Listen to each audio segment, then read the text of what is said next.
Auzubillahi minasyaitonirrajim. Bismillahirrahmanirrahim. Assalamualaikum warahmatullahi wabarakatuh. Innal hamdalillah nahmaduhu wa nasta'inuhu wa nastaghfiruh wa na'udzu billahi min shururi anfusina wa min sayyiati a'malina.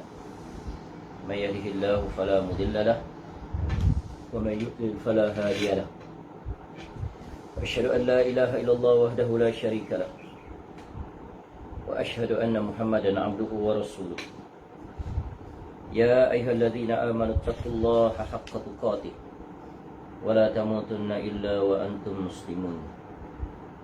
Ya ayyuhan nasu taqu rabbakumul ladzi khalaqakum min nafsin wahidah wa khalaqa minha zawjaha wa batha minhuma rijalan katsiran wa nisaa'a wattaqullaha alladzi tasaaluna bihi wal arham innallaha kana 'alaikum raqiba. Ya ayyuhalladzina amanu taqullaha wa qulu qawlan sadida yuslih lakum a'malakum wa yaghfir lakum dhunubakum wa may yuti'illaha wa rasulahu faqad faza fawzan 'azima. Amma ba'd. Fa inna asdaqal hadits kitabullah wa khairul hadi hadi Muhammad sallallahu alaihi wasallam wa syarrul umur muhdatsatuha wa kullu muhdatsatin bid'ah wa kullu bid'atin dhalalah wa kullu dhalalatin finnar.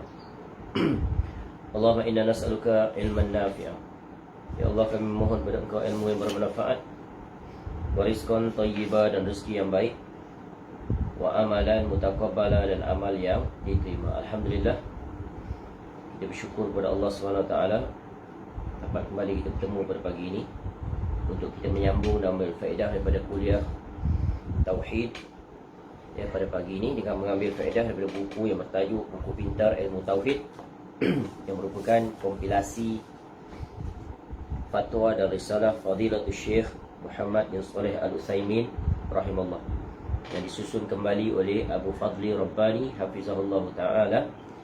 Yang kitab ini diterbitkan oleh Media Tarbiyah cetakan 1440 Hijrah, sebuah kitab yang memuatkan 12 bab, yang dimulai dengan bab yang pertama iaitu pengertian ilmu tauhid dan diakhiri dengan bab yang ke-12, fenomena kesyirikan dari zaman ke zaman. Kita alhamdulillah telah selesai mempelajari bab yang pertama dan bab yang kedua. Bab yang kedua iaitu memahami tauhid rububiyah ya, secara komprehensif, yang mana pada bab ini ya, penyusun ini telah membawakan tajuk yang berjumlah 10 perbahasan, dan alhamdulillah telah selesai. Sekarang kita berada pada bab yang ketiga iaitu memahami tauhid uluhiyah, yang terdiri daripada 3 perbahasan, di mana perbahasan yang pertama iaitu bahagian A, pengertian uluhiyah, telah selesai penjelasannya pada sesi sebelum ini, iaitu sesi semalam, sesi yang pertama dalam bab 3 ini, dalam memahami tauhid uluhiyah. Ya, pengertian tauhid uluhiyah iaitu secara mudahnya adalah mengesakan Allah Azza wa Jalla dalam hal yang terkait tentang peribadahan. Kemudian bahagian B adalah pentingnya tauhid uluhiyah, dan telah berlalu juga penjelasannya ya, pentingnya tauhid uluhiyah. Dan yang terakhir perbahasan C insya-Allah pada pagi ini iaitu diutusnya Nabi Muhammad sallallahu alaihi wasallam untuk menekankan aspek yang terkait tentang tauhid uluhiyah. Muka surat 53. Baik. Ya, pada pagi ini kita akan meneruskan dan menyelesaikan perbahasan pada bab yang ketiga, iaitu bab yang telah datang pada tajuk iaitu memahami tauhid uluhiyah, yang merupakan 3 jenis tauhid yang dipaparkan di dalam kitab ini, iaitu 3 serangkai yang tak terpisahkan, yang kesemuanya membawa kepada tauhid, iaitu mentauhidkan Allah dari sisi ar-rububiyah, iaitu kita mengesakan Allah dari sisi perbuatan, segala perbuatan Allah Subhanahu wa taala. Kemudian tauhid al-uluhiyah, iaitu mengesakan perbuatan hamba dalam melaksanakan seluruh perintah Allah hanya ditujukan kepada Allah Taala, tak boleh selain daripadanya, kerana itu akan membawa kepada kesyirikan. Dan kemudian nanti akan disusuli dengan tauhid yang ketiga, iaitu mengesakan Allah dari sisi al-asma was sifat, iaitu nama-nama dan sifat Allah yang maha agung.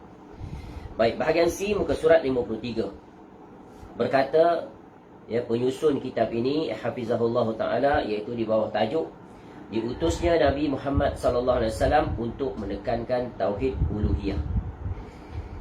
Fadilatul Syekh Muhammad bin Saleh Al-Utsaimin rahimahullah mengatakan, di satu kesempatan pada bulan Rabiul Awal, wahai saudara-saudaraku, sesungguhnya kita sedang berada di bulan Rabiul Awal. Jadi apa yang dipaparkan di sini adalah salah satu sesi yang mana Syekh rahimahullah menyampaikan ceramah ataupun kuliah pada bulan Rabiul Awal. Adapun kita sekarang berada pada penghujung bulan Zulhijjah, bulan terakhir dalam kalender hijrah, dan tak beberapa hari lagi kita akan memasuki iaitu bulan Muharram. Maka bertukarlah kalender kita daripada 1443 hijrah menjadi 1444 hijrah. Baik, wahai saudara-saudaraku, sesungguhnya kita sedang berada di bulan Rabiul Awal. Kerana itu kami mengingatkan saudara-saudaraku sekalian dengan nikmat yang telah Allah limpahkan kepada hamba-hambanya yang beriman, berupa diutusnya seorang Rasul sallallahu alaihi wasallam. Jadi Syekh rahimahullah mengawali ceramah atau kuliahnya yang bersempena kuliah itu pula pada bulan Rabiul Awal, mengingatkan kepada hadirin tentang keistimewaan bulan itu, mengingatkan kembali kita tentang dilahirnya seorang Rasul akhir zaman, penutup bagi seluruh Rasul alaihissalatu wassalam, tak lain dan tak bukan Nabi yang kita cintai, Nabi yang kita teladani sallallahu alaihi wasallam, iaitu Muhammad bin Abdullah bin Abdul Muttalib sallallahu alaihi wasallam. Jadi sesungguhnya Rasulullah sallallahu alaihi wasallam diutus oleh Allah Azza wa Jalla dengan petunjuk dan agama yang benar. Jadi Allah mengutuskan Nabi SAW untuk membawa petunjuk dan juga agama yang benar. Jadi seluruh Rasul-Rasul alaihissalam itu bukan Nabi SAW saja. Mereka datang semuanya adalah untuk membawa petunjuk, menjelaskan tentang petunjuk dan mengajak manusia kepada petunjuk tersebut. Dan tentunya petunjuk tersebut adalah berdasarkan agama yang hak, iaitu agama Islam. Jadi seluruh Rasul-Rasul alaihissalam, semua mereka itu datang membawa agama yang sama. Kenapa agama yang sama, iaitu Islam? Kerana perkara yang dibawa, yang dituju pengakhirannya adalah iaitu membawa semua manusia agar yang pertamanya menjadikan Allah satu-satunya Rabb yang diibadahi. Dan itulah tujuan semua manusia ini diciptakan oleh Allah Subhanahu Wa Taala, untuk mengingatkan kembali tentang kewajipan mereka yang satu ini. Kerana setelah berlalunya masa, sebagaimana yang telah kita jelaskan, manusia mula keluar daripada garis yang lurus, mula keluar daripada aturan syariat, mula mereka memilih kesesatan. Kerana apa? Kerana akibat tipu daya halus, bisikan daripada syaitan yang memalingkan mereka daripada jalan yang lurus, iaitu al-Islam, iaitu wal istislamu lillahi bit-tauhid wal inqiyadu lahu bit-ta'ah wal bara'atu minasyirki wa ahli. Dan ini adalah merupakan misi utama syaitan untuk memalingkan manusia daripada jalan mentauhidkan Allah dalam beribadah kepadanya. Dan syaitan telah berjaya setelah bersabar selama 10 kurun, dan dia berjaya menyimpangkan dan membawa manusia, iaitu kaum Nabi Nuh AS, agar mereka keluar daripada aturan tauhid tersebut, dan mereka terjatuh ke dalam kesyirikan dengan mengambil berhala-berhala sebagai Tuhan-Tuhan yang diibadahi, ilah yang diibadahi selain daripada Allah Ta'ala. Maka dengan itu Allah sesekali tak akan izinkan perkara itu berterusan, berlanjutan, kerana kesyirikan adalah perkara yang tidak ada toleransi baginya, dan ia merupakan kezaliman yang paling besar, kejahatan yang paling besar, kegelapan yang paling besar, maksiat yang paling besar, dan mendapat kemurkaan Allah Ta'ala yang paling besar. Lalu dengan itu Allah utuskan Nabi Nuh AS kepada kaumnya. Dan begitulah setiap zaman, ya, ada saja Rasul yang diutuskan, ya, kerana yang mudah sekali manusia itu menyimpang dan keluar daripada aturan Tauhid. Begitulah luasnya kasih sayang Allah Ta'ala kepada hamba-hambanya, ya, untuk tidak mengizinkan mereka itu berterus-terusan di atas kesesatan, kesyirikan dan kekufuran. Maka Allah datangkan Rasul. Dan Allah muliakan kita sebagai umat yang terakhir dengan diutuskannya Rasulullah SAW untuk menjaga dan membimbing kita agar berjalan kukuh istiqamah di atas Tauhid dan menjauhkan diri sejauh-jauhnya daripada sebarang kesyirikan dan sekutu-sekutunya. Dan walaupun Rasulullah SAW telah wafat, tugas itu tetap diteruskan dan dilanjutkan oleh, ya, umat Nabi SAW yang dipelopori, yang diketuai oleh para ulama alim Rabbani. Yang mereka tetap melaksanakan tugas tersebut, walaupun tentunya mereka pasti akan menghadapi pelbagai kesulitan, kepayahan, penentangan dan pelbagai lagi. Namun kebenaran itu tetap Allah jaga, tetap Allah pelihara. Tetap Allah jaga keaslian dan ketulinan agama ini. Ya, tetap Allah lahirkan, ya, individu-individu yang bertebaran di seluruh pelosok bumi. Walaupun di satu ketika dan di banyak ketika mereka adalah kelompok minoriti. Tetapi sebagaimana yang kita ketahui dalam kaedah beragama ini, kebenaran itu bukan dikenali dengan ramainya bilangan yang mengikut atau menerimanya. Kerana sepanjang sejarah, ya, kelompok yang mendatang, yang membawa, menyeru kepada kebenaran, mereka selalu berada di kelompok minoriti. Kerana apa? Kerana majoriti itu adalah yang menentang. Kerana apa? Kerana mereka telah selesa dengan apa yang telah mereka anuti sejak zaman berzaman. Baik. Allah Azza wa Jalla juga menurunkan kitab Al-Quran ini untuk mengeluarkan manusia dari kegelapan menuju cahaya dengan izinnya, di atas jalan Allah yang maha perkasa lagi maha mulia.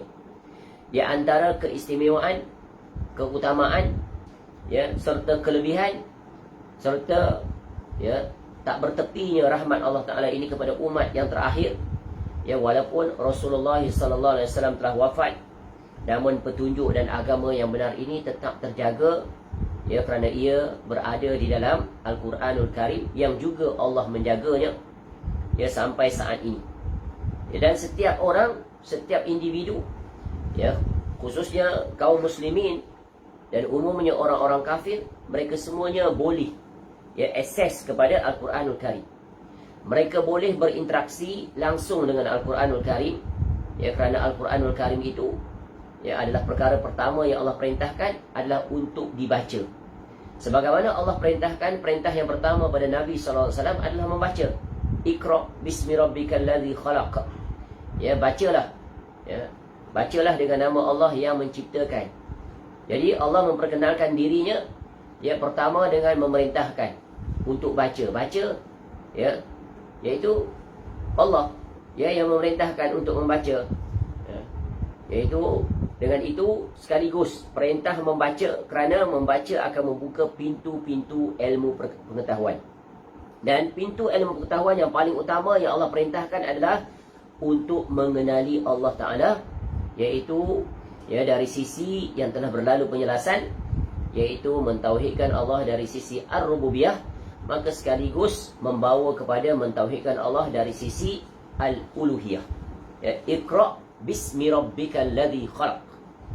Ya, bacalah dengan nama Tuhanmu yang menciptakan, yang menjadikan, ya, yang mewujudkan segala makhluk ciptaannya, termasuk yang membaca, iaitu manusia, iaitu Nabi SAW dan kita-kita kesemuanya. Jadi Al-Quran itu Allah pelihara sampai saat ini dan sampai, ya, masa-masa yang akan mendatang, ya, dan ianya terbuka pada sesiapa sahaja untuk membuka lembaran-lembarannya dan membacanya. Dan di zaman kita ini, ya, Allah telah permudahkan untuk kita mengetahui maksudnya, ya, dengan diterjemahkan Al-Quran itu dalam pelbagai bahasa, ya, dalam pelbagai bahasa, dalam pelbagai dialek. Maka tidak ada alasan untuk kita tidak membaca dengan tidak memahami. Kerana apa? Al-Quran sebagaimana yang Allah telah janjikan dipermudahkan, ya, telah dipermudahkan. Yang asli adalah bahasa Arab, tetapi diterjemahkan dalam pelbagai bahasa. Maka barang siapa yang berinteraksi dengan Al-Quran dengan pemahaman, maka pintu-pintu untuk dia meraih hidayah dan kefahaman, ia sangat terbuka luas. Dan itu adalah sebagai permulaan asbab seseorang itu mendapat hidayah. Adapun seterusnya tentunya dia kena belajar tentang Al-Quranul Karim dengan orang-orang yang berkemahiran di dalam Al-Quranul Karim dari sisi penafsirannya. Ya, dan ini sudah banyak sekali boleh didapati sama ada belajar langsung dengan para guru, para syekh, atau membuka kitab-kitab tafsir yang tak terhitung banyaknya. Maka di situ tentu akan banyak faedah yang akan diraih bagi orang-orang yang berinteraksi dengannya. Baik. Jadi Allah Azza wa Jalla yang menurunkan kitab Al-Quran ini untuk mengeluarkan manusia dari kegelapan menuju cahaya dengan seizinnya di atas jalan Allah yang Maha Perkasa lagi Maha Mulia. Jadi Al-Quran ya adalah kitab hidayah. Ya, kitab petunjuk. Kerana di dalamnya tak terhitung banyaknya petunjuk-petunjuk daripada Allah Ta'ala. Menjelaskan perkara yang hak dan juga yang batil, yang barang siapa membacanya, ia dengan mudah akan dapat memahaminya. Contoh, Allah menjelaskan tentang tauhid, kewajipan menjadikan Allah satu-satunya Rabb yang diibadahi, ya, dan pada masa yang sama hendaklah menjauhi segala Tuhan-Tuhan, ya, daripada ya, makhluk ya, yang diambil ya, oleh manusia, oleh tangan-tangan manusia, ya, sehingga Allah ya menjelaskan dan ya mengingatkan manusia jangan sekali-kali menyekutukan Allah dengan benda-benda yang tidak memiliki apa-apa pun kekuasaan. Banyak ayat-ayat seperti itu kalau kita baca pasti kita akan faham walaupun kita orang awam. Contoh, ya, dalam surah Al-A'raf ayat 191 dan 192. Allah Ta'ala berfirman, ayushrikuna ma la yakhluqu syai'an wa hum yukhlaqun. Patutkah? Ya, adakah patut ya kamu menyekutukan Allah dengan benda-benda yang tidak dapat menciptakan sesuatu pun, sedangkan benda-benda itu sendiri telah diciptakan? Ya. Ayat seperti ini, ya, sesiapa sahaja yang membacanya, ya, orang pintarkah dia?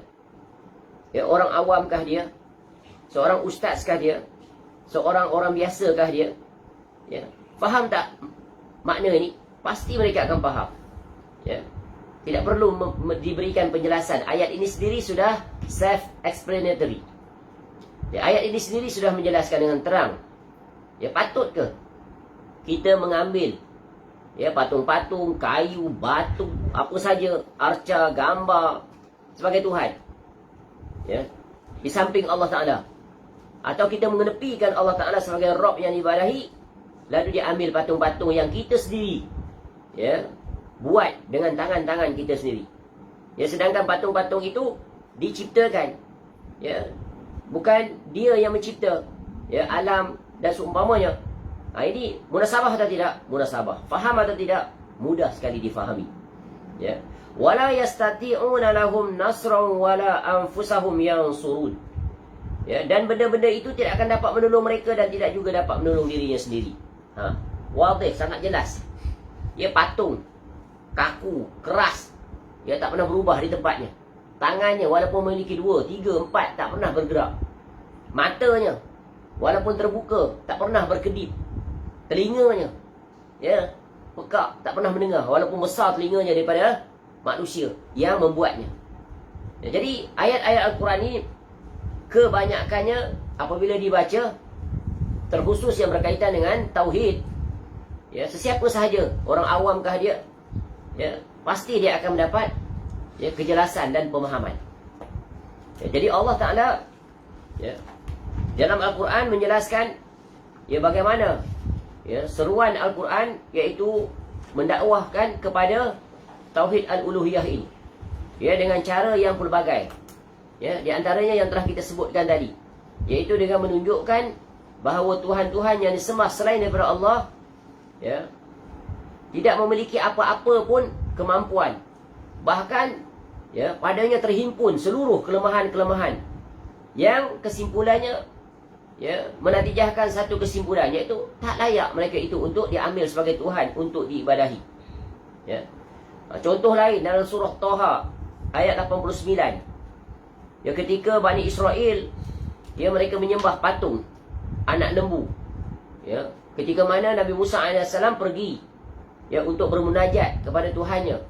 Ya, selama 30 hari dicukupkan jadi 40 hari. Dan ditinggalkan Nabi Harun AS untuk membimbing, memandu, menjaga kaumnya. Namun begitulah betapa cepat sekali mereka meleset daripada tauhid. Inilah ya pelajaran berguna. Ya perkara yang paling mudah orang-orang yang telah beriman kepada Allah, ya, iaitu mereka meleset daripada tauhid. Terlalu cepat. Ya, contoh teladan yang tertinggi adalah ya kisah Nabi Musa alaihissalam dengan kaumnya. Walaupun ditinggalkan Nabi Harun alaihissalam, namun ada satu tokoh pula yang muncul, ya, yang nak mendandingi ya dakwah yang dibawa oleh Nabi Musa alaihissalam, iaitu Samiri. Ya, di mana kisahnya sangat masyhur di dalam Al-Quranul Karim. Ya, Allah berfirman, "Afala yarawna alla yarji'u ilaihim qawlan wa la yamliku lahum darran wa la naf'a?" Patutkah mereka ya tidak nampak? Patutkah mereka tidak nampak, tak sedar bahawa patung-patung itu tidak dapat menjawab pertanyaan mereka? Ya, tidak dapat menjawab perkataan atau pertanyaan mereka ataupun kata-kata mereka, dan tidak berkuasa mendatangkan mudarat atau memberi manfaat kepada mereka. Ya. Jadi patung-patung itu, ketika mana kamu berbicara di depannya, ya, kamu memperihalkan sesuatu, atau ketika mana kamu berkata dengan patung itu, ya, sama ada kamu meluahkan segala isi hati, kesulitan, kepayahan, atau kamu memohon pertolongan daripada patung-patung itu, adakah mereka mendengar? Adakah mereka mampu ya menjawab? Adakah mereka mampu memperkenankan permohonan kamu? Wahai orang yang berakal, di mana akal kamu? Tu maksud dia. Ya, Quran sebut apa? Patung-patung itu ada mata buta, ada telinga pekak, ada lidah kelu, bisu. Munasabah atau tidak? Sangat munasabah. Boleh difahami atau tidak barang sesiapa yang bacanya? Ya, pasti akan memahami. Sebab itu ada di antara orang-orang kafir, apabila mereka bertemu dengan ayat-ayat ini, maka terbuka pintu hidayah. Ya, munasabah apa yang Quran sebut. Ya, barangkali selama ini mereka terlupa, terlalai, teralpa, ya, terkasima dengan patung-patung itu, sehingga tak dapat melepaskan diri mereka daripada belenggu taklidul a'ma yang diwarisi turun-menurun. Ya, kerana apa? Mereka lahir dalam keluarga yang menyembah patung berhala. Ya, didoktrinkan sejak daripada kecil. Jadi mereka menganggap itu adalah kebenaran.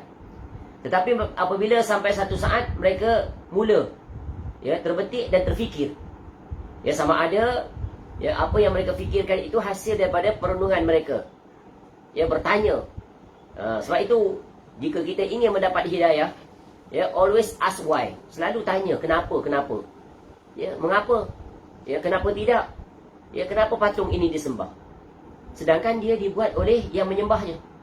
Tu ya, maka akan datang clue yang seterusnya. Akhirnya akan menemui ya kebenaran, akan menemui ya natijah. Akhirnya akan datang sebelum mendapat hidayah kesangsian. Masuk akal ke patung ni? Ya, dicipta, ya, dia bukan mencipta. Ya, ada mulut tapi tak berbicara. Ya. Mana mungkin Tuhan seperti ini yang diibadahi? Tak mungkin. Apabila begitu, maka ya, seseorang itu akan mula berada di atas jalan-jalan untuk berpeluang mendapat hidayah. Baik, cukup sangat itu. Mengenai nikmat ini, Allah Azza wa Jalla berfirman, "Laqad mannallahu 'alal mu'minin idh ba'atha fihim rasulan min anfusihim yatlu 'alaihim ayatihi wa yuzakkihim wa yu'allimuhumul kitaba wal hikmah wa in kanu min qablu lafi dhalalin mubin." Sungguh Allah telah memberi kurnia kepada orang-orang beriman ketika mana Allah Ta'ala mengutuskan seorang Rasul, yakni Muhammad sallallahu alaihi wasallam, di tengah-tengah mereka, dari kalangan mereka sendiri, yang membacakan kepada mereka ayat-ayatnya, menyucikan jiwa mereka dan mengajarkan kepada mereka kitab, yakni Al-Quran, dan hikmah, yakni sunnah, meskipun sebelumnya mereka benar-benar dalam kesesatan yang nyata. Surah Al-Imran, surah yang ketiga, ayat 164. Jadi ayat ini adalah merupakan ayat yang mendatangkan faedah khabar gembira bagi umat akhir zaman. Ya, ayat ini menjelaskan tentang tugas kerasulan Nabi sallallahu alaihi wasallam. Dan ayat ini merupakan pemakbulan doanya Nabi Ibrahim alaihissalam, sebagaimana yang pernah kita sebut ya dalam kuliah kita yang terkait tentang tadabbur Al-Quranul Karim terhadap surah-surah yang diberi nama dengan surah-surah para rasul-rasul alaihimussalatu wassalam. Ya, doa siapa? Iaitu doanya Nabi Ibrahim alaihissalam, Abul Anbiya Khalilullah. ya, Nabi Ibrahim alaihissalam ya berdoa kepada Allah, ya, yaitu agar datang daripada anak keturunannya, yaitu seorang rasul yang akan melaksanakan 3 perkara serentak sekaligus. Misinya sebagai seorang rasul, yaitu membaca, ya, kemudian melakukan tazkiyatun nafs, dan yang ketiga adalah yaitu ya mengajarkan kepada mereka. Jadi itu disebut ya dalam surah ini dan juga di surah yang lain. Ya, kemudian Allah jelaskan, ya, Allah telah memberi kurnia pada ayat ini, ya, seorang rasul, dan Allah sebut juga pada surah Al-Jumu'ah ayat yang kedua, persis sama seperti ini. Ya, 3 perkara itu, yaitu huwallazi ba'atsa fil ummiyina rasulan minhum yatlu alaihim, yatlu yang pertama, alaihim ayatihi wa yuzakkihim, ya, wa yu'allimuhumul kitaba wal hikmah wa in kanu min qablu la fi dhalalin mubin. Ya, dialah Allah yang telah mengutuskan pada kaum yang buta huruf, ummi, seorang rasul, ya, dari kalangan mereka juga, ya, kepada bangsa Arab, dari bangsa Arab kepada bangsa Arab, yaitu Nabi SAW, yang diutuskan di bumi Mekah, yang berada dalam suasana yang sangat mengkhawatirkan, berada dalam suasana kegelapan jahiliah, ya, tercebur dan terjatuh sedalam-dalamnya ke dalam kesyirikan dan kekufuran, hidup seolah-olah tidak bertamadun, yang melakukan pelbagai perkara-perkara yang di luar nalar akal yang sihat, ya, perzinaan berleluasa, pelacuran, minum arak, ya, penipuan, pembunuhan, persengketaan, ya, dan pelbagai lagi. Dan kemuncaknya tentu mengambil patung-patung yang tak terhitung banyaknya untuk dijadikan Tuhan di samping Allah Ta'ala, ya, ataupun mereka ya menyembah patung-patung itu secara mutlak. Ya, sebagaimana ya dialog yang sangat terkenal di antara Ja'far bin Abi Talib radhiyallahu an ketika mana berada bersama para sahabat Nabi SAW yang diarahkan oleh Nabi SAW untuk berhijrah ke bumi Habasyah di bawah kerajaan Najasyi yang adil itu.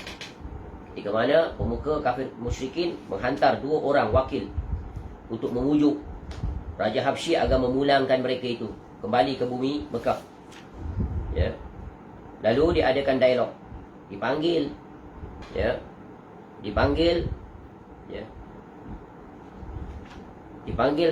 mereka itu, ya, para sahabat Nabi SAW yang berhijrah itu, ya, di dalam istana, dan juga 2 pemuka kafir Quraisy itu untuk melihat, ya, untuk ya memberikan keadilan terhadap permohonan 2 pembesar Quraisy itu untuk membawa pulang seluruh para sahabat Nabi SAW yang berhijrah, mereka yang muslim itu, ya, untuk memindahkan mereka kembali dari bumi yang aman, dapat perlindungan kepada bumi kekufuran, di mana di situ mereka akan ditindas, dizalimi.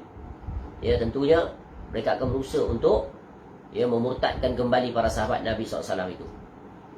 Lalu berlakulah dialog, dan Ja'far bin Abi Talib membuat satu ucap utama di dalam istana di hadapan raja dan juga ya 2 orang kafir itu, ya, dengan ucapan yang sangat ya jelas, ya, yang akhirnya ya Raja Najasyi tak mengizinkan untuk kedua pemuka pembesar kafir musyrikin itu untuk membawa pulang seluruh para sahabat Nabi SAW. Mereka tetap mendapat perlindungan, ya, dan mendapat ya penjagaan dan dimuliakan sebagai tetamu yang meminta suaka politik, istilah zaman sekarang, ya.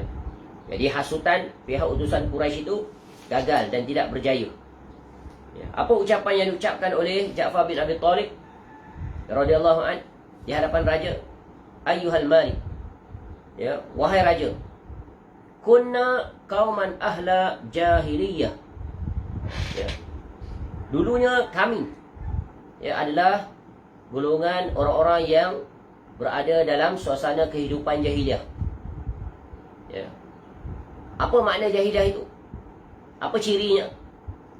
Na'budul asnam wa na'kulul maitah wa na'til fawahisha wa naqta'ul arham wa nusi'ul jiwar wa ya'kulul qawiyyud dha'if wa kunna ala zalik. Itulah dia gambaran ya kebejatan suasana jahiliah ketika itu. Yaitu kami dulunya adalah golongan yang Ya, berada dalam suasana kebodohan. Ya. Jahiliyah itu adalah suasana hidup yang penuh dengan kebodohan. Apa maknanya kebodohan itu? Yang pertama, ciri khas dia menyembah berhala, na'budul asnam. Wa na'kulul maitah, yang memakan bangkai, iaitu haiwan yang tidak disembelih kerana Allah. Ya. Kemudian wa na'til fawahish, suka gemar melakukan perkara-perkara kejahatan, perkara mungkar, perkara keji. Wa naqta'ul arham, gemar memutuskan hubungan persaudaraan. Ya, bergaduh sikit, berkelahi sedikit, perkara kecil, berperang. Ya, putus hubungan. Ya. Jadi kemudian ya, wa ya'kulul qawiyyud dha'if. Tu yang kuat ya menindas ya yang lemah. Memakan ya, mengambil tanpa hak. Ya, wa kunna ala zalik, dan demikianlah keadaan kami sebelum diutus ni Nabi SAW ini, Rasul ini, yang mengajak menyeru untuk mentauhidkan Allah dalam beribadah. Maksud gitu. Ya. Hatta ba'athallahu lana rasulan. Ini dia. Ya, sehinggalah ya Allah membangkitkan, Allah mengutuskan ya lana, ya buat kami, untuk kami. Ini Allah muliakan bangsa Arab jahiliah itu, bumi Mekah, kota yang mulia, kota yang suci, ya sampai hari kiamat. Allah muliakan dengan apa? Dengan keberadaan Nabi SAW. Kama ba'athar rusula ila man qablana. Ya. Seorang utusan sebagaimana yang telah dibangkitkan oleh Allah beberapa orang utusan kepada orang-orang terdahulu sebelum kami. Jadi Rasul yang datang ni bukan Rasul yang bawa ajaran baru, bukan. Ya, kerana telah berlalu sebelumnya Rasul-Rasul yang diutuskan. Dan tentunya orang-orang kafir musyrikin itu sangat kenal Rasul yang datang kepada mereka adalah siapa? Nabi Ibrahim AS. Dan yang kekal bersama mereka adalah Nabi Ismail AS. Daripadanya lah lahir Nabi SAW. Ya. Di ucapan yang sangat terang, jelas, yang sangat indah, menggambarkan, memaparkan situasi mereka itu. Berada dalam kesesatan jahiliyah, ya, suasana kebobrokan yang paling parah. Ya, melakukan pelbagai pekerjaan-pekerjaan yang tidak mencerminkan ketamadunan dan kemuliaan sesuatu bangsa. Ini dari sisi gelap mereka itu. Ada sisi baiknya. Ya. Kemudian wadzalikar rasulu ya wadzalikar rasulu minna na'rifu nasabahu wa sidqahu wa amanatahu wa afafatahu. Jadi menggambarkan Rasul itu bagaimana backgroundnya, nak memperkenalkan Rasul itu kepada Raja Najasyi dan juga pukulan maut kepada dua pembesar kafir musyrikin itu yang mendakwa-dakwi, yang merupakan fitnah dan penipuan. Inilah pentingnya diberikan peluang untuk mempertahankan diri agar keadilan tertegak. Itu istimewanya Raja Najasyi ini, yang akhirnya beriman kepada kerasulan Nabi SAW dan mendapat keistimewaan daripada Nabi SAW setelah kewafatannya disolat ghaib oleh Nabi SAW dan para sahabat di bumi Mekah. Baik. Ya, dan utusan itu dari bangsa kami. Wadzalika rasulu minna. Rasul itu dari kami, na'rifu. Kami kenal dia. Sangat kenal. Apa tidaknya. Dilahirkan dalam, ya, di kampung kami. Hari-hari tengok membesar daripada kecil sampai ke besar. Ya, tahu budi pekerti, perangai, akhlak macam mana. Yang kami masing-masing tahu akan silsilahnya, tahu keturunannya keturunan yang terbaik daripada yang terbaik. Insya-Allah. Ya, daripada kabilah yang terbaik, Bani Hashim. Ya, bangsa Quraisy. Ya, bukan tahu saja tentang silsilahnya, tahu tentang kebenarannya. Seorang yang dikenali Al-Amin. Masya-Allah. Bercakap benar, tak pernah menipu, walaupun satu huruf. Bayang, mana ada orang di atas muka bumi seperti itu. Ya. Kebenarannya, kepercayaannya dan terpeliharanya dia dari segala perbuatan yang tidak sepatutnya. Ya, wa'afafatah, terjaga. Ya, muruah, maruah. Ya, sebab itu ada doa Nabi SAW ajar kita. Ya, Allahumma innaka afun tuhibbul afwa fa'fu anni. Bukan itu. Allahumma inna nas'aluka al-huda wat tuqa wal afa wal ghina. Itu. Ya, iffah itu adalah maruah. Ya. Iffah dan harga diri. Jaga daripada terjatuh dalam perkara yang menyebabkan terjatuh harga diri. Ya, dihina. Jangan melakukan perbuatan-perbuatan yang menyebabkan hilang. Iffah tu dengan izzah lain. Izzah tu kemuliaan. Iffah tu kecukupan. Jaga diri daripada terjatuh dalam perkara-perkara yang akan menjatuhkan harga diri. Baik. Ya, ataupun perkara-perkara yang menyebabkan melakukan perbuatan yang tak sepatutnya. Allah jaga. Yang tak senonoh. Tu. Ya. Perkara yang wa'afafatah. Kemudian fada'ana ila Allah Ta'ala. Ya. Jadi Rasul ini, dia ni, Nabi SAW ini menyeru, mengajak kami. Ya. Mengajak kepada apa? Ya. Mengajak pada dirinya. Tak. Agar diangkat menjadi pemimpin. Sebab segala leadership requirement, ya, totally fit kepada Nabi SAW. Semua ada pada dia. Peribadi yang, ya, terjaga, mulia keturunan, ya. Datuknya Abdul Muttalib adalah pembesar terkenal, ya. Kalau nak lantik jadi pemimpin masa depan, tentu Nabi SAW. Adakah Nabi SAW mengajak kepada itu? Tak. Apa yang diajak? Bahkan yang diajak ni akan menimbulkan risiko yang sangat besar. Kalau bercita-cita jadi pemimpin, gelap masa depan. Iaitu linuwahhidahu wa na'budah. Itulah dia. Tauhid al-uluhiyah. Mengajak. Apa? Mengajak apa? Supaya kami ingat kepada Allah yang Maha Tinggi. Ya, supaya kami, ya, supaya kami mentauhidkannya, mentauhidkan Allah dan beribadah kepadanya. Tu. Menyembah hanya kepada Allah. Ya, mentauhidkan Allah, beribadah kepada Allah. Kemudian wa nakhla'a ma kana ya'budu aba'una min dunihi minal ahjar wal awthan wa ghaira zalik. Tak cukup. Bukan hanya mentauhidkan Allah dalam beribadah kepadanya semata-mata, tak. Tapi pada masa yang sama, supaya kami berlepas diri. Ya, free ourselves. Keep away. Stay away or distance ourselves from apa? Jauhkan diri daripada apa-apa yang disembah oleh orang-orang tua-tua kami, nenek moyang kami dulu. Apa yang mereka sembah? Iaitu sesembahan selain daripada Allah. Apa yang mereka sembah tadi? Yang disebut? Iaitu al-asnam, patung-patung. Ya, patung-patung tu objek utama. Kemudian ranting-ranting daripada patung-patung macam-macam lah. Kubur keramat lah. Ya, pohon-pohon lah. Ya, dan pelbagai lagi. Batu-batu dan seumpamanya. Sehingga buah kurma juga disembah. Ya, dibuat patung kecil-kecil. Bawa dalam pemusyafiran, lapar makan. Betapa bodohnya. Itulah jahiliah ni. Ya. Sampai orang cerdas pun boleh jadi bodoh. Para pemuka yang hebat, ahli perdagangan yang berjaya pun jadi bodoh. Sebab apa? Sebab, ya, miskin dari sisi akidah. Jadi disebut di sini. Ya. Daripada al-ahjar wal-awthan wa ghaira zalik. Ya, daripada batu-batu, arca-arca. Apa arca? Image ya. Apa? Gambar-gambar, patung-patung, berbentuk-bentuk dan sebagainya. Jadi tak terhitung. Ikut selera masing-masing. Ya, jadi banyaklah ragam dia. Sesembahan mereka itu. Barangkali batu-batu cincin pun dia jadi Tuhan. Senjata-senjata sakti pun dia jadi Tuhan. Dia disembah, dia letak di tempat, dimuliakan dan pelbagai lagi. Tu.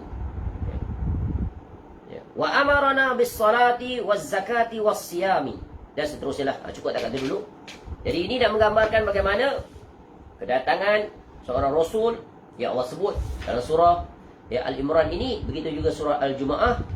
Ya, 3 perkara serentak tak terpisahkan. Yang pertama, baca.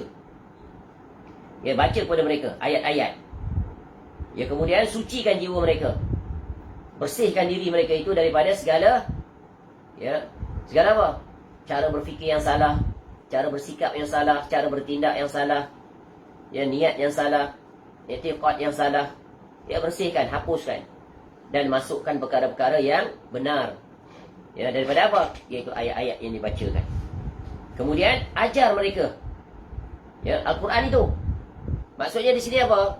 Bila 3 telah bergabung, maka muncullah pelaksanaan. Maka diamalkanlah seluruh ajaran itu dalam kehidupan, iaitu menyerahkan seluruh diri, ya, di dalam beribadah hanya kepada Allah, mengikut cara yang dicontohkan, yang dipraktikkan, ya, yang diajarkan oleh Nabi SAW. Baik. Kemudian Rasulullah SAW diutus di masa kekosongan Rasul, sehingga manusia begitu berhajatkan diutusnya beliau SAW.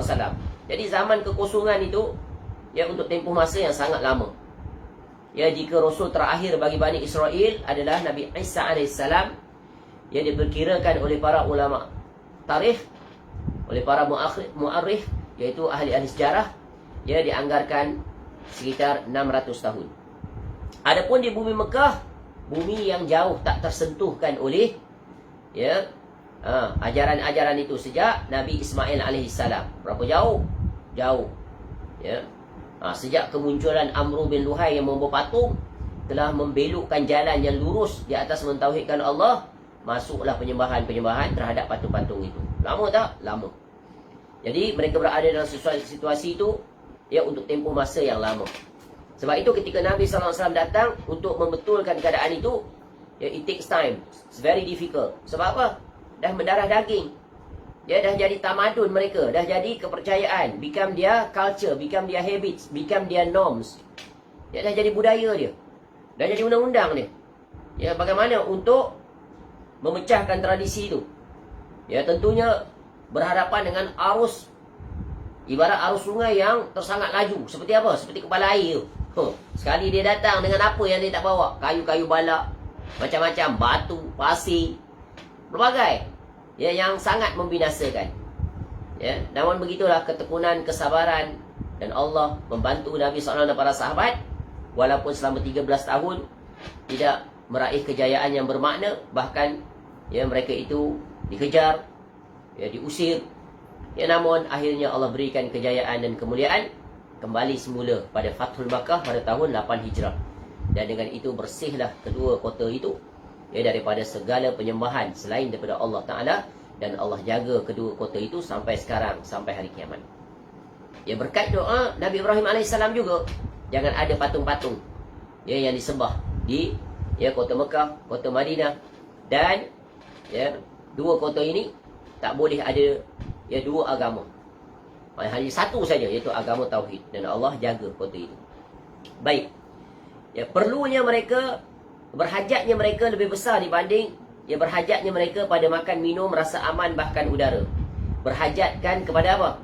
Kepada seorang Rasul yang akan datang untuk membawa mereka kepada cahaya Tauhid. Cahaya, ya, kebahagiaan yang selama ini mereka hidup, ya, di bawah aturan yang, ya, tidak berperaturan.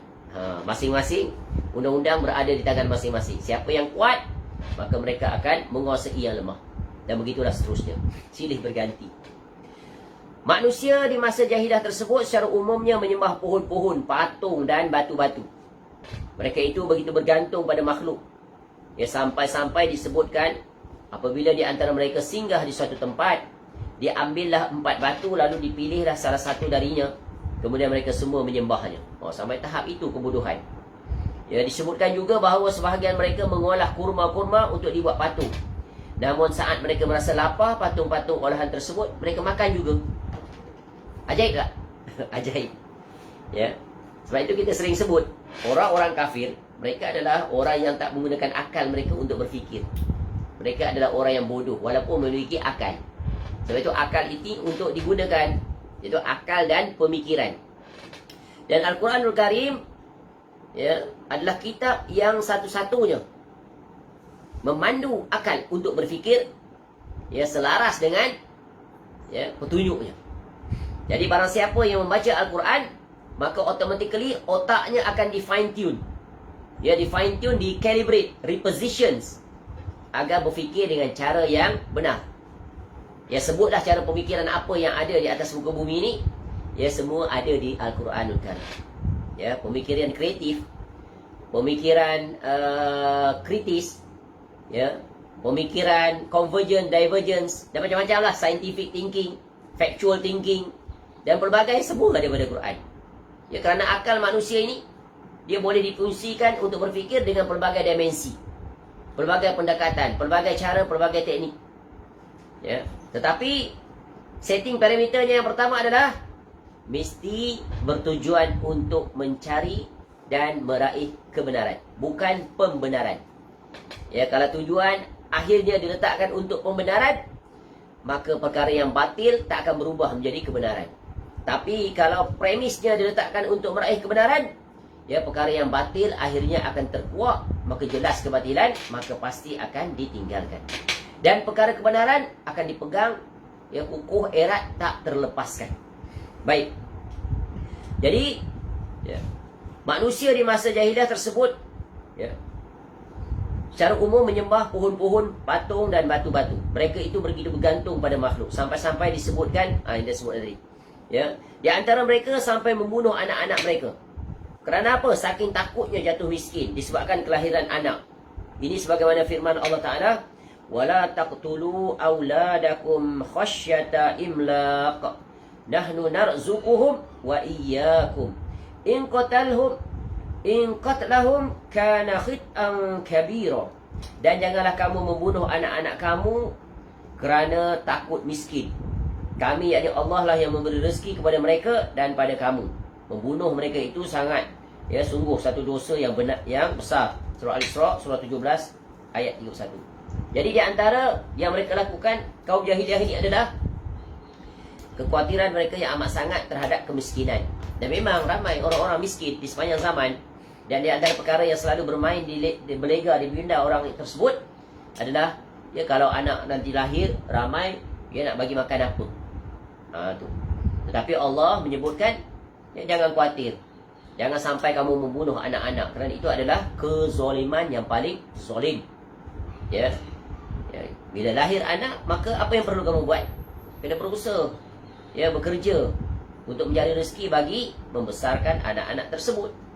Ya, tapi kalau dengan kelahiran anak kamu tidak berbuat apa-apa, memang kamu akan jatuh miskin, kekal di atas kemiskinan tersebut. Itu kan logical thinking. Itu logical thinking, munasabah. Ya. Jangankan anak ramai, anak sikit pun kalau malas, tidak bekerja, duduk di rumah, tak berbuat apa, bagaimana rezeki itu akan datang? Baik, Allah Ta'ala juga berfirman, "Wala taqtulu auladakum min imlaq, nahnu narzuqukum wa iyyahum." Janganlah kamu membunuh anak-anak kamu kerana miskin. Kami Allah lah yang memberi rezeki pada kamu dan kepada mereka. Surah Al-An'am, surah yang ke-6 ayat 151. Ayat ini juga memberikan tamparan kepada sesiapa sahaja yang khawatir.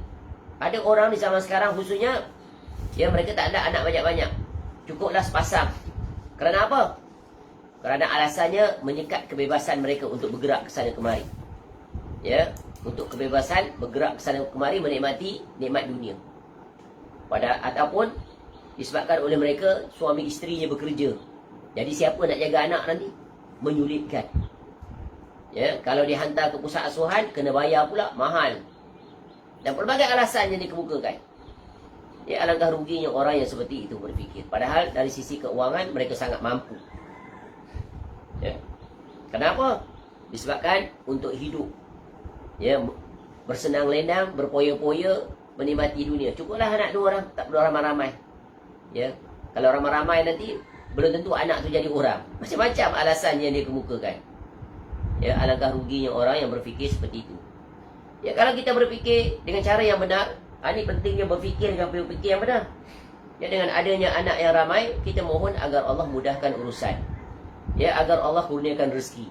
Agar Allah jadikan anak-anak kita anak-anak yang beriman, bertakwa, berakhlak dan bermanfaat pada keluarga, dirinya dan kepada negaranya, juga tentunya kepada agamanya.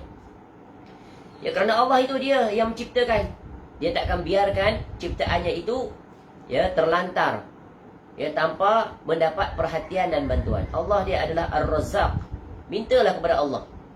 Ya, maka Allah pasti akan memberi. Ya, tapi kalau ada setting parameter cara berfikirnya menyulitkan, memayahkan, pergerakan terhad, ya, terganggu, terkacaukan, maka memang dia akan meraih apa yang dia setting pada cara pemikiran. Sebab cara pemikiran ini natijahnya akan, ya, terdampak kepada cara berfikir, cara bertindak dan cara bersikap. Sebab itu, ya, pastikan cara kita berfikir, cara kita bersikap dan cara kita bertindak, ya, adalah benar. Ya, bila ketiga-tiganya benar, semuanya akan synchronize each others, maka Allah akan, ya, sampaikan ke matlamat yang kita inginkan. Ya, Allahu waliyul ladzina amanu. Allah itu adalah penolong, pembantu kepada orang-orang yang beriman. ya Allah pasti akan membantu hamba-hambanya. Adapun orang-orang kaya di antara mereka tidak merasa khawatir dengan kefakiran, akan tetapi mereka begitu benci dengan anak perempuan sampai-sampai mereka menguburkannya hidup-hidup. Waliyazubillah. Ini adalah orang-orang Arab jahiliyah ini. Hati dan jiwa mereka itu lebih keras dari batu yang paling keras di atas bumi. Dan keadaan mereka tetap seperti itu hinggalah Allah Tabaraka wa Ta'ala mengutus Muhammad SAW. Itulah betapa kroniknya, betapa ekstrimnya situasi kehidupan mereka ketika itu. Ya, sehinggalah Allah utuskan ya seorang rasul. Hatta ba'athallahu lana rasulan kama ba'athar rusulu ila man qablana. Ya, kata Ja'far bin Abu Talib radhiyallahu anhu. Allah Tabaraka Ta'ala mengutus beliau sallallahu alaihi wasallam untuk melembutkan hati dan nafsu mereka menuju penyembahan Al-Khaliq, untuk mengeluarkan mereka dari penyembahan terhadap nafsu dan syaitan kepada penyembahan Allah Ar-Rahman Subhanahu wa Ta'ala, yang menyebabkan jiwa kita sempit, ya, menyebabkan jiwa kita gelisah, resah, tertekan. Kenapa? Kerana kita lalai dan lupa kepada Allah dan berharap kepada Allah. Kita berserah dan bergantung kepada kemampuan diri dan juga kepada hawa nafsu kita. Sebab itu hidup menjadi sulit, payah. Tapi kalau kita bergantung kepada Allah dan diiringi dengan usaha, maka Allah akan kurniakan kepada kita apa yang kita inginkan. Allah akan bantu. Susah senang dapat berjalan dengan lancar. Ya, uniknya kita sama-sama mengetahui, sebagaimana yang Allah Azza wa Jalla sampaikan dalam Al-Quran, bahawa dalam keadaan demikian mereka itu tetap mengakui bahawa Allah Azza wa Jalla adalah Rabb mereka, pencipta langit dan bumi. Allah yang mengatur alam semesta. Segala sesuatu adalah miliknya. Bahkan semua yang berkaitan dengan Tauhid Ar-Rububiyah itu diakui dan ditetapkan oleh mereka tanpa pengingkaran. Hanya saja mereka mengingkari Tauhidul Ibadah. Jadi ini adalah realiti, ya, sebagaimana yang telah dipaparkan pada perbahasan Tauhid Ar-Rububiyah, di mana ya, umum, ya, hampir keseluruhan kecuali sedikit yang terkena penyakit secara zahir, tapi batin tetap mengakui bahawa ya Allah Ta'ala itu dari sisi Ar-Rububiyah tidak mereka pertikaikan, ya, tidak mereka pertikaikan. Mereka tetap mengakui. Mereka tak kata patung itu yang mencipta, yang menghidup, memati, menurunkan rezeki, memperkenankan, yang mempertemukan jodoh dan berbagai. Tak sekali-kali, ya. Tu, ya. Namun apa yang mereka lakukan, mereka engkar terhadap menjadikan Allah Ta'ala satu-satunya sebagai Rabb yang diibadahi. Jadi mereka mengingkari tauhid yang satu ini. Jadi mereka tidak mengesahkan Allah Azza wa Jalla dalam beribadah. Maka mereka juga menyembah patung-patung, pohon-pohon, batu-batu dan yang selainnya daripada apa-apa yang terlintas di benak, angan-angan dan fikiran-fikiran mereka yang buruk. Sampai-sampai jika Rasulullah SAW menyeru mereka untuk mentauhidkan Allah dalam beribadah, dan beliau berkata kepada mereka, innamallahu ilahun wahid. Sesungguhnya Allah itulah satu-satunya sesembahan. Ya, nak ketuk sekuat-kuatnya terhadap akal hati, mata mereka itu dan perbuatan mereka. Kenapa? Ya sembah patung yang mati. Ya, kenapa tak sembah Allah yang maha hidup? Hayyun la yamut. Ya. Mana akal kamu diletakkan? Mereka pun menjawab, aja'alal alihata ilahan wahida inna hadza la syai'un ujab. Apakah ia, yakni Muhammad SAW itu, menjadikan sesembahan itu menjadi satu sesembahan saja? Sungguh ini benar-benar sesuatu yang sangat mengherankan. Ya, surah Sad, surah 38 ayat 5. Jadi mereka hairan. Ya, sebab mereka dah biasa. Sebab itu, ya, perkara yang sudah menjadi kebiasaan ini amat sulit untuk keluar daripada kebiasaan. Ya, kerana dah jadi kebiasaan, dah jadi tabiat, dah jadi habit. So, it's very hard. It takes time. A lot of effort. Ya, namun boleh atau tidak? Boleh. Jika bersandarkan kepada kemahuan berdasarkan ingin meraih kebenaran. Tengok habit kita setiap hari pun. Kalau kita dah biasa, ya, bangun lambat, ya, nak bangun cepat, senang atau tidak? Nak bangun awal, biasa bangun pukul 6, nak bangun pukul 5.30, senang tak? Sulit. Tapi boleh atau tidak? Boleh jika ada usaha dan letakkan matlamat. Letakkan objektif to be achieved. Ya, maka kita akan merangka plan tindakan. Macam mana nak bangun? Ya, saya nak bangun pukul 5. Macam mana nak bangun pukul 5 ni? Ya, bertahun-tahun dah bangun pukul 6. Ya, di antaranya apa? Tidur awal. Ya, adakan seorang untuk mengejutkan kita dan pelbagai lagi caranya. Itu ya, it takes time. Ya, tapi lambat laun akan tercapai matlamat itu. Dan ini adalah rumus yang logical, common sense. Aplikasinya untuk apa saja, dalam urusan dunia, urusan akhirat. Ya. Contoh, orang dah upbringing dia tak pernah solat. Ya. Kemudian ada orang datang menasihatinya, kita sebagai seorang Muslim, kewajipan kita yang paling utama adalah mengerjakan solat. Maka dengan itu dia pun terbetik untuk mendirikan solat, dia sedar. Tapi nak memulakan solat yang pertama senang atau tidak? Sangat sulit. Ya, rasa berat yang teramat-amat. Ya, barangkali nak permulaan tu on and off. Ya, dalam satu hari itu barangkali solatnya hanya sekali. Tapi dengan berlalunya masa, dengan kesungguhannya, akhirnya lama-lama dapat tak dia solat. Akhirnya dia berjaya solat 5 waktu sehari semalam. Dan seterusnya dia merasa nikmat. Akhirnya dia rasa solat itu autopilot. Ya, bukan dilakukan kerana ada rasa keterpaksaan, ya, ataupun apa-apa dorongan, tetapi dia buat lillahi ta'ala dan dia kemuncaknya menikmati solat.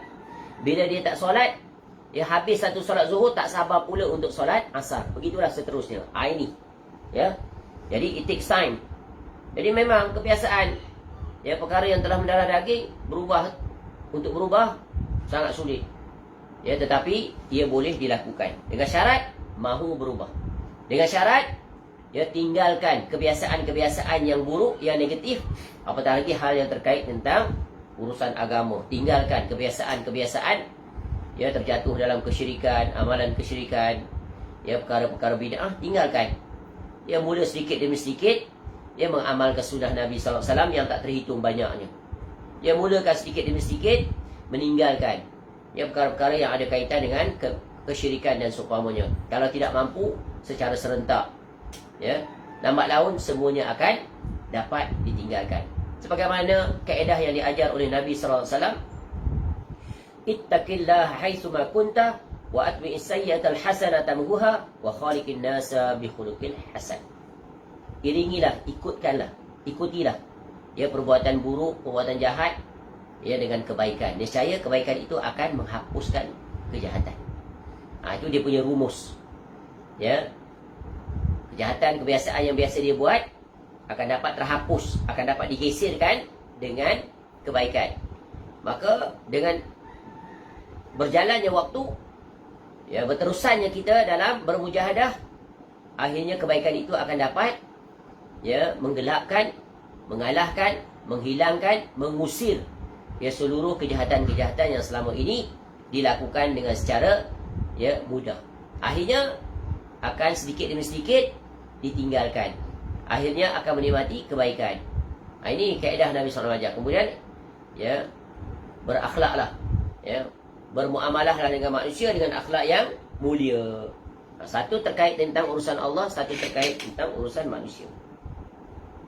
Anehnya lagi, mereka itu menetapkan tauhid rububiyah namun tanpa menetapkan tauhid uluhiyah. Sebagaimana orang kafir musyrikin itulah. Padahal tidak ragu lagi bahawa setiap orang yang berakal sihat yang menetapkan tauhid rububiyah, maka itu menjadi isyarat untuk menetapkan tauhid uluhiyah.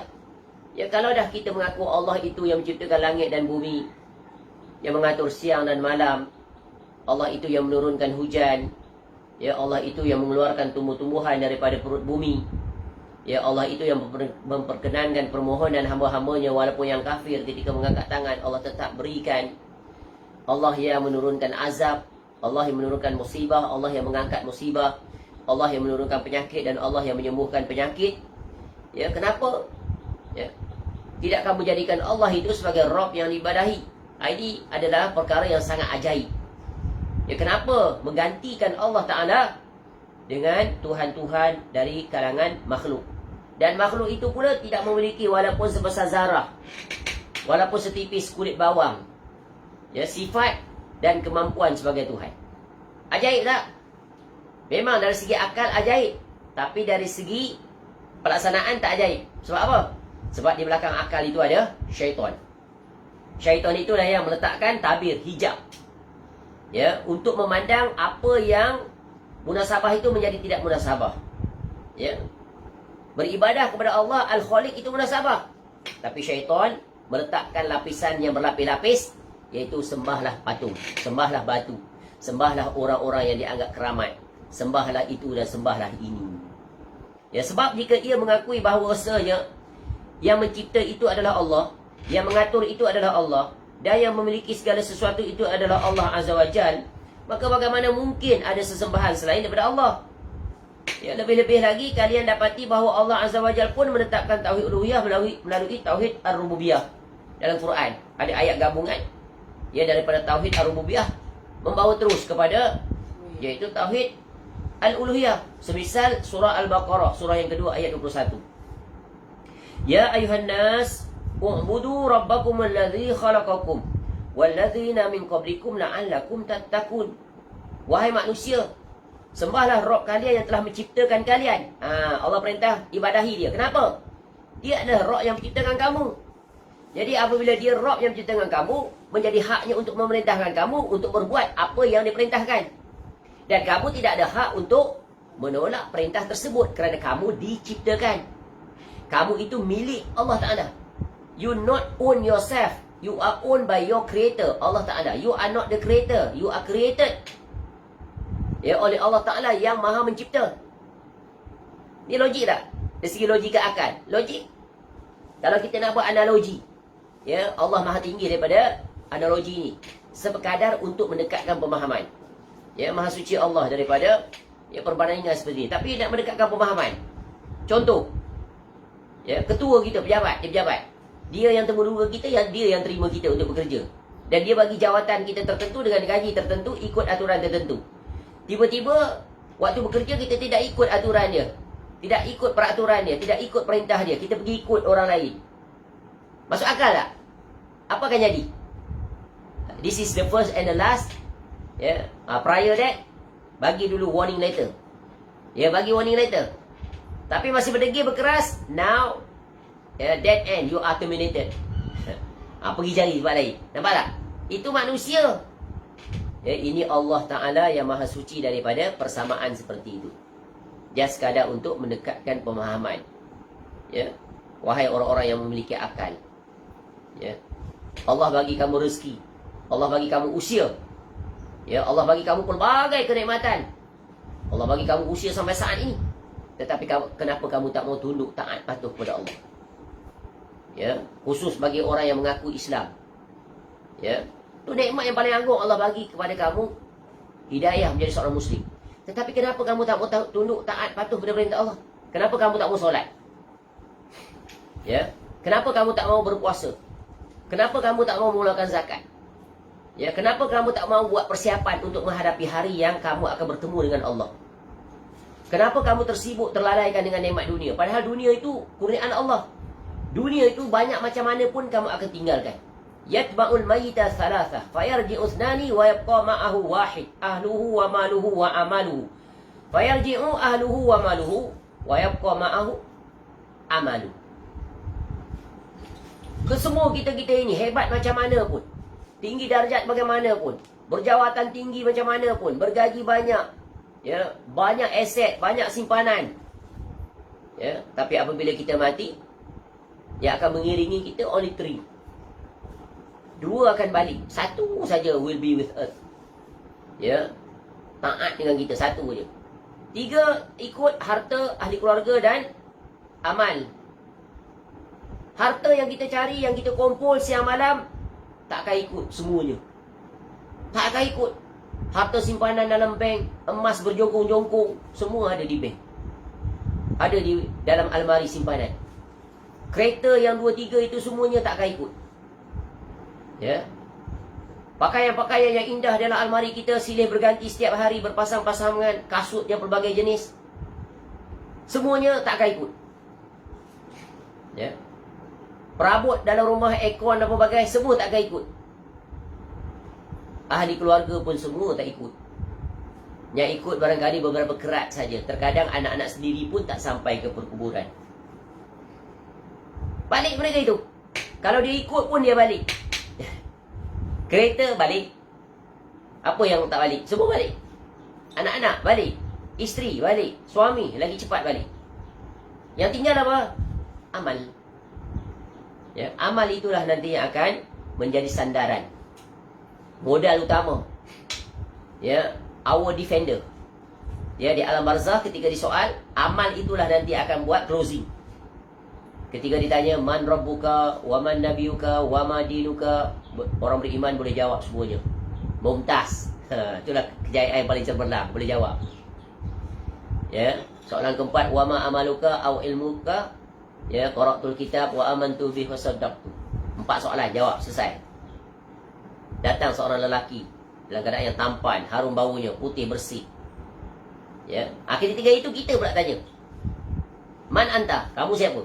Tadi kita dah ditanya oleh malaikat. Ini kita tanya. Ni kita bukan tanya malaikat. Malaikat tanya kita.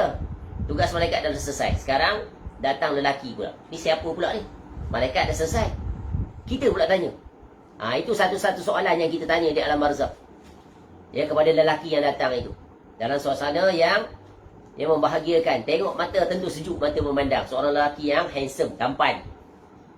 Ya, bersih, wangi, harum. Man anta? Kamu siapa? Apa jawab dia? Aku adalah amal-amal kamu. Nampak? Berbahagia kita.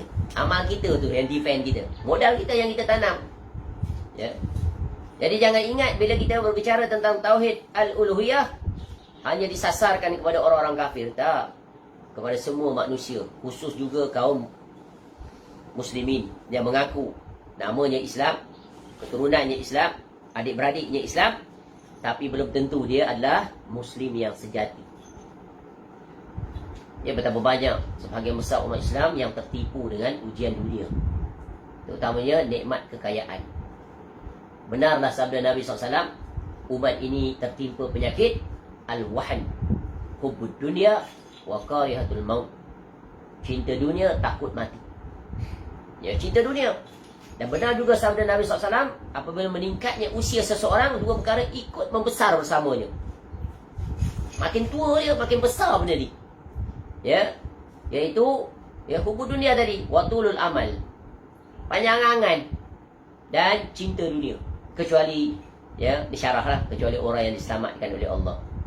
Iaitu, yang padanya ada dua prinsip yang diajar oleh Nabi SAW, iaitu qanaah dan zuhud. Qanaah dan zuhud. Dia tahu prioriti dia bila meningkat usia ni apa yang patut dia dahulukan. Dunia lagi kah? Atau persiapan menuju negeri akhirat? Ya. Betapa banyak manusia yang makin meningkat usia makin tersibukkan dengan dunia. Wirid hariannya dunia. Wirid hariannya duit, investment, pelbagai lagi. Tapi hal yang terkait dengan urusan akhirat biasa-biasa saja. Kecil, tak pernah membesar. Segitu-gitu aja. Bahkan lebih parah, makin tersibuk dengan dunia, makin kecil pula urusan akhirat dia.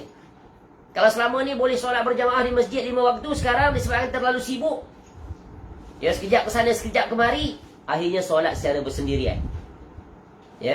Rugi tak? Sangat rugi. Kenapa? Hilangnya fadilat dapat solat berjamaah. Betul kan? Padahal solat berjamaah itu tak terhitung keistimewaannya. Diganjari 27 kali lipat berbanding dengan solat bersendirian. Dan banyak lagi kelebihan-kelebihan dalam solat berjamaah. Ada masa untuk dia membaca Al-Quranul Karim. Ada masa dia untuk menghadiri kuliah-kuliah di masjid atau kuliah-kuliah yang diadakan online. Tapi kalau ada sibuk dengan urusan dunia, daripada pukul 8 sampai pukul 5 meeting tak berhenti. Kemudian di perjalanan lagi, awal-awal subuh dah keluar, berkejar ke airport. Dan pelbagai lagi. Usia dah berapa? 70. Usia dah berapa? 60. Usia dah berapa? Usia dah tua. Duit dalam simpanan banyak tak terhitung. Mati hidup semula masih ada lagi. Kerana apa? Tanggungan semua dah habis. Anak-anak semua dah membesar, dah berdikari. Apatah lagi kalau anak hanya ada 1, ada 2, ada 3. Gajinya besar. Tak habis duit pencen. Tak habis duit EPF-nya. Tak habis harta yang dia ada dalam kelapa sawit yang mengeluarkan pendapatan baginya. Silent income every month, at least 1,000, 2,000. Yang dia belanja sebulan, barangkali only 2,000 or 1,000. Untuk dia berdua. Dengan isteri, berdua. Nampak tak? Tapi masih gigih, sibuk nak mencari harta. Bila ditanya kenapa Tuan Haji? Sebab nak mempersiapkan untuk anak isteri yang akan ditinggalkan, anak-anak supaya mereka jangan miskin. Inilah dia talbis iblis. Kita cuba lihat. Ya, majoriti kita yang jadi seperti sekarang ni, dulu susah atau senang? Majoriti mak ayah kita, ya Allah, ya dalam bank duit 1 sen pun tak ada. Kerjanya kais pagi, makan pagi, kais petang, makan petang. Tapi mereka risau tak tentang rezeki terhadap anak-anak? Never. Sebab apa? Sebagaimana Allah menjaga mereka. Sebagaimana dulu datuk nenek moyang mereka hidup susah, mereka tetap walaupun susah ada rezeki. Rezeki mereka yang paling besar apa? Ramainya anak-anak. Walaupun gajinya tak tetap, tak menentu, kerja tak menentu, tapi usaha tetap dapat membesarkan anak-anak. Anak-anak jadi orang. Ya walaupun kerjanya barangkali tidaklah sampai ke tinggi, tapi kebanyakannya anak-anaknya masuk universiti dan sebagainya. Jadi anak-anak belajar daripada kedua orang tua sangat tinggi tawakalnya kepada Allah. Kerana apa? Allah dia adalah Ar-Razzaq. Malu pada sekawanan burung-burung yang terbang di pagi hari dalam keadaan termulut kosong, pulang dalam keadaan kekenyangan. Kenapa? Usaha, cari. Ya, dan rezeki ni bukan mestinya ya menerusi satu jalan saja, usaha tak. Terkadang rezeki datang menerusi orang lain. Betul kan? Pagi-pagi pergi kedai kopi, minum-minum. Ya, tiba-tiba nak bayar, ada orang sudah bayar. Contoh. Terkadang kita seperti itu, terkadang kita buat juga seperti itu untuk orang lain. Terkadang tengah sulit, payah, tiba-tiba ada orang ketuk pintu, bagi duit. Ada orang ketuk pintu, hantar beras. Ada orang ketuk pintu, hantar makanan.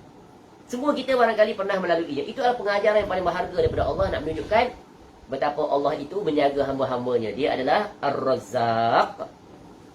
Itulah dia tauhid al-uluhiyah. Dah Allah yang maha beri rezeki, ikutlah aturan Allah. Bergantunglah kepada Allah. Tunaikanlah segala hak Allah. Kerana Allah telah menunaikan hak kita lebih daripada yang sepatutnya. Wahai orang yang berakal. Baik, di ayat tersebut Allah Azza wa Jalla menjadikan tauhid rububiyah sebagai satu dalil yang melazimkan untuk menetapkan tauhid uluhiyah. Firman Allah Ta'ala, "U'budullah", sembahlah Allah, bermakna tauhid uluhiyah. Ya. Ibadah kepada Allah itu adalah tauhid uluhiyah. Al-ilah, al-ma'luh, al-ma'bud yang telah berlalu penjelasannya. Kata al-uluhiyah jika dinisbahkan kepada Allah, sedangkan kata ubudiyah jika dinisbahkan pada makhluk. Ini telah berlalu juga penjelasan. Ya, ubudiyah itu adalah ta'abudi, ketundukan seorang hamba di dalam menunaikan perintah Allah dalam pelbagai amal ibadah. Ya, sebagaimana yang telah kita letakkan definisi, yaitu tauhid al-uluhiyah adalah huwa tauhidullahi bi anwa'il ibadah al-masyru'ah. Ya, kad doa wal isti'anah wat tawaf wal zabh wal nazar wa ghairiha. Jadi itulah dia definisi ibadah. Ya, seorang hamba tunduk kepada Allah, mentauhidkan Allah dalam melakukan pelbagai jenis-jenis ibadah yang telah Allah syariatkan. Tinggal lagi tugas kita hamba laksanakan. Kemudian firman Allah Ta'ala, "Allazi khalaqakum walladzina min qablikum", ni tafsir pada ayat tadi, surah Al-Baqarah ayat 21 itu. Yang telah menciptakan kalian dan orang-orang sebelum kalian, adalah tauhid rububiyah. Ya, Allah menciptakan kita dan orang sebelum kita dan orang yang akan datang sesudah kita. Semuanya itu adalah diciptakan oleh Allah, tak jadi sendiri. Apakah kamu mengimani ini? Mengapa kamu tidak mengesakannya dalam beribadah? Mengapa kamu juga menyembah patung-patung dan pohon-pohon? Kenapa kamu ganti Allah? Kenapa kamu abaikan hak Allah? Kenapa kamu tersibukkan dengan kena ingat, beribadah ini bukan hanya mengambil Tuhan-Tuhan daripada patung dan sebagainya. Kalau orang itu mengambil hawa nafsunya sebagai Tuhannya, harta benda sebagai Tuhannya, dia sibuk dengan harta bendanya sehingga dia melalaikan tujuan utamanya adalah harta benda, memperkayakan dan pelbagai lagi. Itu juga termasuk dalam ilah-ilah yang diambil di samping Allah. Baik, ini adalah dalil akal yang tidak mungkin diingkari setiap orang yang berakal.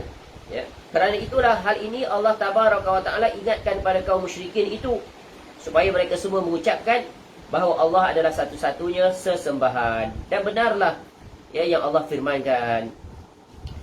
Maka berkata Syekh rahimahullah, saudara-saudaraku, tauhid uluhiyah bukanlah perkara remeh seperti anggapan banyak orang sekarang ini, iaitu bahawa pengakuan seorang terhadap adanya Rabb Azza wa Jal, yakni yang maha pencipta, pengatur alam semesta dan yang maha bijaksana atas apa yang dia lakukan, adalah cukup dalam imannya dan tauhidnya. Sungguh tidak ragu lagi pandangan seperti ini adalah salah. Yang penting kita mengakui Allah itu adalah pencipta dan sebagainya. Tak cukup. Tak cukup. Jadi kita hendaklah mencukupkannya dengan apa? Iaitu mentauhidkan Allah dalam beribadah. Andaikan makna tauhid itu seperti pandangan mereka ini, iaitu mengimani bahawa Allah lah satu-satunya pencipta, pemberi rezeki dan seterusnya, mencukupi makna tauhid, maka tidak ada perlunya Allah Azza wa Jalla mengutus para rasul alaihi wassalatu wassalam. Sebab pengingkaran makna tauhid seperti ini tidak terjadi di zaman-zaman dahulu kecuali sedikit sekali. Ya, jadi tauhid rububiyah ini tak diingkari oleh majoriti manusia. Ya, termasuk Fir'aun. Ketika mana dia ditimpa, diuji dengan azab daripada Allah, kutu, taufan, ya, darah, katak dan sebagainya. Maka akhirnya dia bertemu dengan Nabi Musa AS agar minta kepada Allah, ya, diangkat seluruh musibah itu, agar dikembalikan kesuburan, ya, tanah, ya, Mesir itu. Akhirnya Nabi Musa AS minta dan Allah makbulkan. Maka tumbuh kembali tumbuh-tumbuhan, turun hujan yang memberkah, dia angkat segala musibah. Fir'aun pun, ya, dia sendiri tak mampu dari sisi itu. Dia pun tahu, ya, dirinya adalah makhluk manusia seperti Nabi Musa AS. Mana ada sifat ketuhanan. Cuma maksud di situ dia mengaku jadi Tuhan, sebagaimana yang telah kita sebut mengikut para mufassir, iaitu dia memperhambakan manusia agar tunduk taat kepadanya tanpa berbelah bagi. Jadi menyetarakan dirinya dari segi ketaatan dalam perhambaan, ya, kepada dirinya, ya, penyamaan dari sisi itu, ya, kerana Allah Ta'ala itu adalah, ya, kewajipan seluruh ciptaannya tunduk taat memperhambakan diri hanya kepadanya mutlak. Tidak boleh sekali-kali dialihkan kepada yang lain. Jadi sebab pengingkaran makna tauhid seperti ini tidak terjadi zaman-zaman dahulu kecuali sedikit sekali. Akan tetapi makna tauhid yang harus ditetapkan para rasul sampai harus berperang adalah tauhid uluhiyah, yang juga disebut tauhidul ibadah. Sehingga Nabi SAW Allah perintahkan untuk berjihad. Itulah dia kemuncak agama, untuk menegakkan tauhid, ya, secara sempurna dari sisi ar-rububiyah, al-uluhiyah dan al-asma was sifat. Ra'sul amr al-Islam wa amuduhu as-salah wa zir'atu tanamihi al-jihad, ya, fi sabilillah. Menurutku, kata Syekh rahimahullah, tauhid rububiyah tidak lebih penting jika dibandingkan tauhid uluhiyah. Sebab yang mengingkari tauhid rububiyah sangatlah sedikit. Ya, setiap manusia yang berakal pasti menyadari bahawa alam semesta yang agung ini memiliki pencipta yang maha bijaksana. Jadi tanyalah orang-orang kafir, ya, yang paling dekat di negara kita, tanya orang kafir itu, orang Cina ke, orang India ke, yang beragama Hindu, bukan Buddha, dia akan kata Tuhan Allah. Ya, Tuhan Allah. Tunjuk jari automatik naik ke atas. Ya. Emas ni siapa bagi? Tuhan Allah bagi. Angkat jari ke atas, mengaku Allah bagi. Ya. Itulah dia Allah, ya, yang maha memberi rezeki. Masya Allah. Ya, sebab apa manusia itu datang daripada mana? Datang daripada Allah. Allah yang menciptakan mereka. Sebagaimana yang telah berlalu, iaitu dalil dari sisi fitrah, dalil dari sisi panca indera, tentang mengimani keberadaan dan kewujudan Allah Ta'ala sebagai Al-Khaliq, Al-Malik, Al-Mudabbir dan berbagai lagi. Ya, wallahu a'lam. Selesai sudah penjelasan, ya, perbahasan yang terkait tentang bab yang ketiga, memahami tauhid al-uluhiyah. Mudah-mudahan kita mendapat pemahaman. Jadi inilah dia tujuan intisari, ya, tentang, ya, diutusnya seluruh rasul-rasul alaihi wassalatu wassalam, ya, setelah memperkenalkan siapakah dia Allah Ta'ala dari sisi ar-rububiyah, mendorong dan menggiring manusia semuanya agar, ya, memutlakkan peribadahan mereka hanya kepada Allah Ta'ala sesuai dengan aturan, ajaran dan hukum yang telah diajarkan kepada mereka tak lain dan tak bukan oleh Rasul yang diutuskan di tengah mereka. Dan khususnya kita sebagai umat Nabi SAW, ya, Rasulullah SAW datang kepada kita dengan apa? Dengan membaca, mensucikan dan mengajarkan kita, yaitu Al-Quran dan As-Sunnah. Sebab itulah yang menjadi kewajipan setiap kita sebagai orang yang beriman, hendaklah mengakrabkan diri kita secara langsung, ya, dengan Al-Quranul Karim dan hadis-hadis Nabi SAW. Tentunya dengan bantuan daripada para ulama, ya, daripada kitab-kitab. Tentunya kita kena belajar. Tetapi assignment yang paling asas, yang paling basic, kita sendiri memulainya dengan membaca Al-Quran, membaca hadis, memahaminya.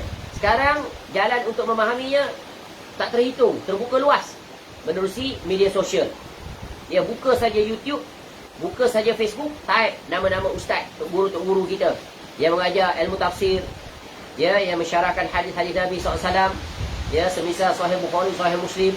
Ada banyaknya darah-darah, ya, pembacaan hadis yang dikurniakan sanad hadis. Ya, luangkan masa, duduk, ya, sambil kita membuat kerja di dapur pun boleh kita mendengar. Betul kan? Pasang earphone kat telinga ni. Sambil naik kenderaan, buka, dengar. Masya Allah, berberkahnya waktu. Inilah tanda-tanda keberkahan waktu bagi seorang yang beruntung. Masanya diisi dengan perkara yang bermanfaat. Ya, berzikir kepada Allah. Ya, buka telinganya untuk mendengar.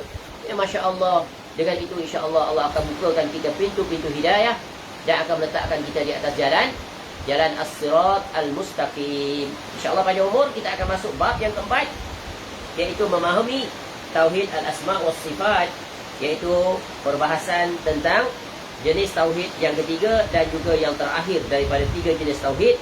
Dan ini merupakan perkara yang paling asas ya untuk kita memahami tentang tauhid yang wajib kita pelajari sebelum kita memasuki perbahasan yang lebih terperinci ya, yang dimulai dengan bab yang kelima, iaitu keutamaan tauhid ya, dan kedudukannya dan seterusnya, perkara-perkara yang terkait tentang agar kita berada di atas tauhid yang benar, tidak menyimpang, tidak merincu, yang menyebabkan boleh membawa kepada kesesatan, bahkan yang paling dikhawatiri iaitu keluar daripada agama ya, jatuh ke dalam kesyirikan dan kekufuran. Wal-iyazubillah. Wallahu a'lam. Semoga bermanfaat. Subhanakallahumma wa bihamdika asyhadu an la ilaha illa anta astaghfiruka wa atubu ilaik. Wa sallallahu ala nabiyyina Muhammad wa ala alihi wa sahbihi wasallam. Wa akhiru da'wana alhamdulillahi rabbil alamin. Assalamualaikum warahmatullahi wabarakatuh.